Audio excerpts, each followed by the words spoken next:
Hey guys! Magandang gabi. Welcome back po dito sa Gandara SIU channel for Showbiz Update. Andito na naman nga po akong muli nagbabalik. Nagmamaganda po ninyong katsismosang Kim Pao upang maghatid ng latest update and fresh happenings patungkol sa dalawa. And para nga po sa gabi ito for Kim Pao update, pag-usapan nga po natin itong ganap ni Paulo Avellino sa Okada and syempre tungkol po dito sa isinend sa kanila na regalo ng Hyundai. Anyway, bago po natin yung pag-usapan sa mga di pa pa nakaka-subscribe dito sa ating channel, maaari lamang napindutin po ninyo ang subscribe button at notification bell para mag-updated po kayo at ma-notify tuwing may bago po tayong balita.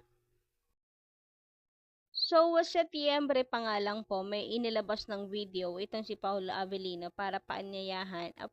anyayahan po tayong lahat sa October 4 and 5 which is ngayon nga po yun at kahapon for Ultra Mega Expo 2024. So, ang dami pong ganap sa Kimpaw. Talaga nakahanay na po yung mga gagawin nila. Talagang nakaplano na kasi sa sobrang dami, kailangan naka-organize po yan. Hello at magandang araw sa inyong lahat. Magkita-kita po tayo sa Ultra Mega Expo 2024 nagaganapin ngayong October 4 and 5 sa Okada, Manila. Kita-kita po tayo dyan. So, ngayon na nga po yung tinutukoy ni Paulo. October 4 kahapon and ngayon October 5. Well, parang kahapon hindi sila live. Pero ngayon parang live naman po sila. Anyway, kahapon naman si Kim Chiu naman po ang may pag-aya. So, meron nga po siyang reply sa isang fan na kung saan natutuwa po sa kanya kasi napakasimple lang ni Kim Chiu kumakain ng street foods, masaya siya sa mga simple na pagkain, walang kaarte-arte, kwek-kwek, isaw, basta mga tusok-tusok street foods, masaya na si Kim Chiu at game na game siya. Kaya kung may pagkakataon ay maaring yakagin itong si Kim Chiu. Basta hindi siya allergy. And ni-retweet naman siya ni Kimi, nakakatuwa, na may pag-aya din po siya ng tara, tara. Parang excited at gusto niya po ulit kumain ng street foods but this time with her fans. And parang ang sayang moment din po nun. 'Di ba? Malay niyo po, one day. Anyway, marami rin po namang mga fans ang looking forward, umaasa na baka naman next time ay vlog with Paulo Avellino naman at sana nga daw sa sunod nakikita na nila si Paulo Avellino sa vlog ni Kimi, silang dalawa na yung kumakain ng kwek-kwek, date together, si low-key date. Lamang kasi hindi naman kinakailangan social yung date. Basta nandoon yung love sa isa't isa at quality time to each other. And speaking of Kim and Paulo, so eto nga parehas pong may paramdam ang dalawa sa kanilang social media accounts and grabe lang talaga si pagkakataon. Eto na naman nga po, nag-strike na naman. Kung mapapansin nyo nga po dito, pareha sila no, na kanilang in-upload. Ayan no, at tila couple po sila sa kanila pong gamit sa kanila pong bagay na in-upload. Subalit, kung hindi ako nagkakamali, regalo po ito sa kanila ng Hyundai. Bilang sila nga po ang bagong ambassador nito. So, ang sweet 'di ba? At meron pa po silang pag-gift sa Kim Pao.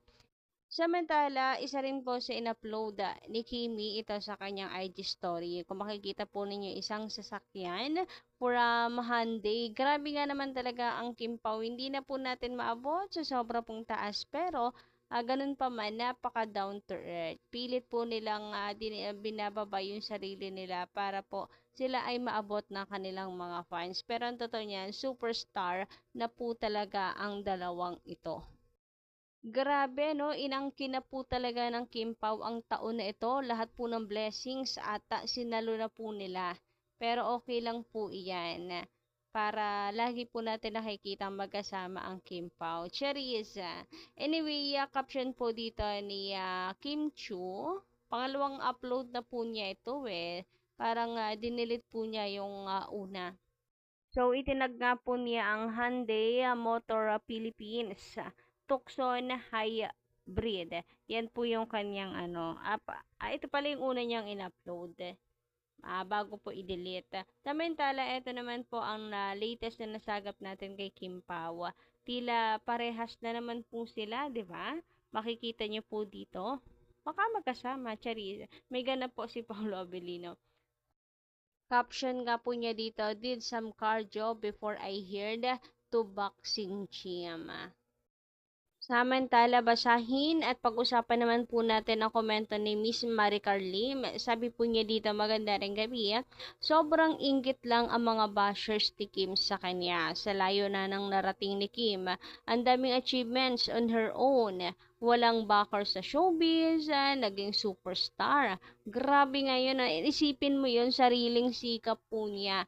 Pero nagawa po niya maging superstar. Samantalang yung iba nasa dugo na po kasi nila ang pagiging artista kaya parang wala na pong hirap na makapasok sa showbiz. Pero until now parang starlet pa din, ganon. Pero si Kimi superstar.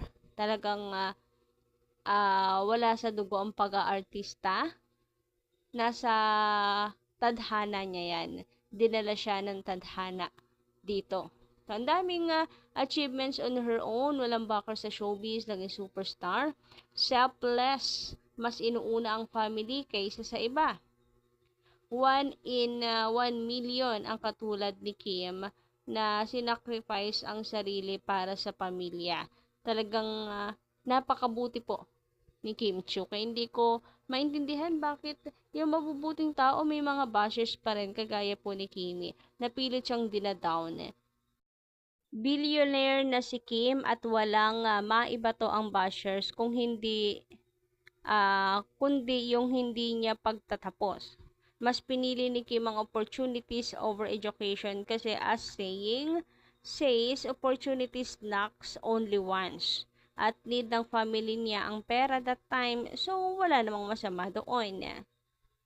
She can study anytime she wants at kahit man hindi na self-made na si Kim Chiu. With her success, hindi na nakakabawas ng personality niya.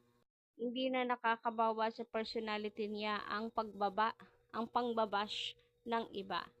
Sobrang inggit lang talaga ang mga bashers dahil almost perfect na si Kim Chiu. Successful, maganda, mabait, generous, humble, down to earth, plus masiyahin pa po, nalimutan nyo. Sabi nga ni Paulo, wala na siyang ma-wish kay Kim Chiu na halos lahat ay nasa kanya na.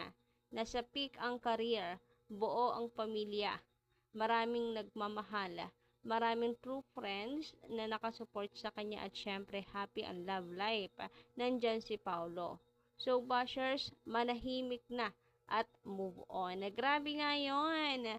Burn ng mga bashers. Anyway, yun lang po ating update sa gabi. Maraming salamat sa pakikinig and don't forget to click the subscribe button at notification bell for more updates.